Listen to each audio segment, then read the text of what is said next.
un peu trop à mon goût, très spirituel, très psyché versus psyché, particulier, mais je vois où Kohei Horikoshi voulait en venir.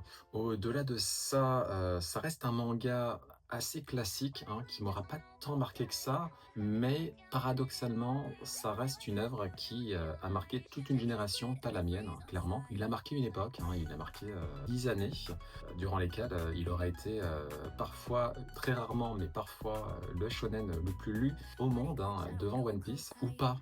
Je crois que c'était plus Kimetsu no Yaiba. Bref, dans tous les cas, il aura marqué une génération, ça c'est sûr. De la même manière que moi j'ai été marqué par Naruto, One Piece, d'autres Bleach, etc. Il y en a plus jeunes que nous qui ont été marqués par My Hero Academia, et c'est mérité, hein, même si voilà, la structure narrative est assez classique, hein, surtout au niveau des gentils. Au niveau des méchants, j'ai quand même décelé quelques fulgurances, hein, quelques empreintes qui sont très bien construites, assez tragiques. En termes de dramaturgie, au niveau des méchants, c'est plutôt réussi. Au niveau des gentils, pas vraiment, mais voilà, il y a quand même de bons points.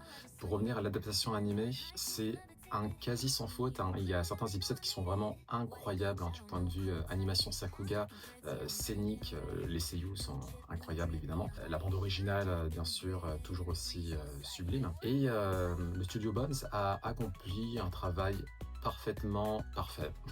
C'est le cas de le dire, hein. Il n'y a qu'à aller voir les notes de My Anime List, je crois, pour voir que effectivement c'est réussi. En tout cas, ça a été très très très bien reçu par l'ensemble de la communauté, ou par la quasi-totalité de la communauté. Après, bien sûr, encore une fois, il y a des défauts, il y a une certaine prévisibilité, la dramaturgie aurait pu être plus aboutie du côté des gentils, mais on voit que Kohei Horikoshi avait la foi, on voit qu'il avait l'envie de conclure comme il faut son œuvre, et ça se ressent. C'est peut-être ça le principal, hein. On ressent le cœur, on ressent l'âme du mangaka jusqu'au bout, et il a fait en sorte que ça soit vraiment conclu en bonne et due forme, même si il y a encore un épisode spécial qui devrait arriver, qui devrait adapter le chapitre bonus.